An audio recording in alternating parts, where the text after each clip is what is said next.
Hallelujah.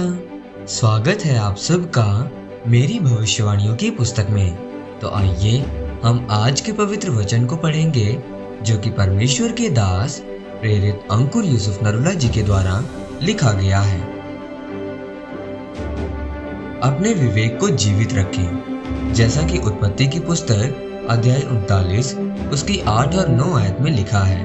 पर उसने अस्वीकार करते हुए अपने स्वामी की पत्नी से कहा, सुन, जो कुछ इस घर में है मेरे हाथ में है, उसे मेरा स्वामी कुछ नहीं जानता और उसने अपना सब कुछ मेरे हाथ में सौंप दिया है। इस घर में मुझसे बड़ा कोई नहीं और उसने तुझे छोड़ जो उसकी पत्नी है मुझसे कुछ नहीं रख छोड़ा। इसलिए भला मैं ऐसी बड़ी दुष्टता करके परमेश्वर का अपराधी क्यों बनूं? मेरे प्रियो, परमेश्वर की योजनाओं को समझने के लिए आपका विवेक जीवित होना चाहिए, क्योंकि जीवित विवेक वाला व्यक्ति ही परमेश्वर की योजनाओं को अपने जीवन में पूरा कर सकता है। जब आपका विवेक जीवित होता है, उस जीवित विवेक के ऊपर परमेश्वर हर रोज अपनी इच्छाओं को, अपनी योजनाओं को अपने वचन के द्वारा, आत्मा के द्वारा और अपने दासों के द्वारा जाहिर करता है।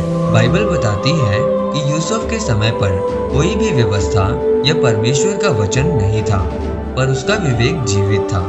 जब वो अपने मालिक पोतीफर के घर में काम करता था तो उसके मालिक की पत्नी ने उसको अपने साथ सोने के लिए बोला। तब यूसुफ ने बोला कि मेरे मालिक ने सब कुछ मेरे हाथ में कर दिया है, अब क्या मैं तेरे साथ सोकर परमेश्वर का अपराधी बनूं? यूसुफ के जीवित विवेक ने उसको इजाजत नहीं दी कि वो उसके साथ सोए, जबकि बाइबल का कोई भी वचन उसके पास नहीं था कि व्यभिचार नहीं करना। लेकिन उसका विवेक उसको बोलता था कि ये सब चीजें अपराध हैं। इसलिए यूसुफ ने उस समय पोतीफर की पत्नी के साथ कुछ गलत नहीं किया, बल्कि वो इस घर को छोड़कर भागा। बाइबल बताती है कि अब्राहम ने अपनी कमाई का 10वां हिस्सा दिया, जबकि अब्राहम को बाइबल की कोई भी व्यवस्था या वचन नहीं मिले थे। लेकिन अब्राहम अपने विवेक से जानता था कि मुझे परमेश्वर को 10वां हिस्सा देना है। इसीलिए बाइबल बताती है कि अब्राहम इतना आशीषित था कि राजा भी उससे डरते थे। अगर आपका विवेक मरा हुआ है तो आप आग के बीच में बैठकर भी ठंडे हो सकते हैं। मेरे प्रियो, आपका विवेक जीवित होना चाहिए।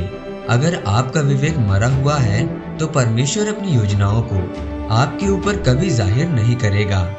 नए नियम में यूहन्ना ने कहा कि अगर तुम्हारे मन में दोष ना हो तो तुम जो भी परमेश्वर से मांगोगे वो तुम्हें मिलेगा। इसका मतलब है कि अगर आपके विवेक को मालूम हो कि आप गलती नहीं कर रहे और सिद्ध जीवन जी रहे हैं और परमेश्वर की पूरी मर्जी से जी रहे हैं, तो जो कुछ आप मांगेंगे आपको मिलेगा। याद रखें, शैतान पहले छोटे से पाप और गुनाह से आपके विवेक को निर्बल करता है, और जब विवेक निर्बल हो जाए तब वो मरने की तरफ चलता है। आज भी शैतान आपके विवेक के ऊपर हमला करता है, क्योंकि कमजोर विवेक और मरे हुए विवेक वाला परमेश्वर की सिद्ध इच्छा को पूरी नहीं कर सकता।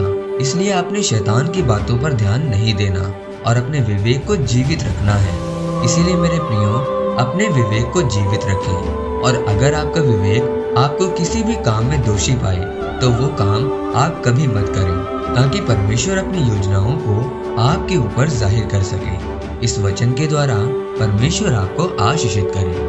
आमीन। आइए इस अंगीकार को आप मेरे साथ एक मन होकर करें। सर्वशक्तिमान परमेश्वर, इस वचन के लिए मैं आपका धन्यवाद करता हूँ। परमेश्वर, मैं अंगीकार करता हूँ कि मैं आपके वचनों के द्वारा अपने विवेक को जीवित रखूंगा और मैं आपकी योजनाओं को अपने जीवन में पूरी करूंगा। प्रभु यीशु मसीह के नाम में आमीन। परमेश्वर आप सबको आज के वचन के ऊपर मनन करने के द्वारा आशीषित करे।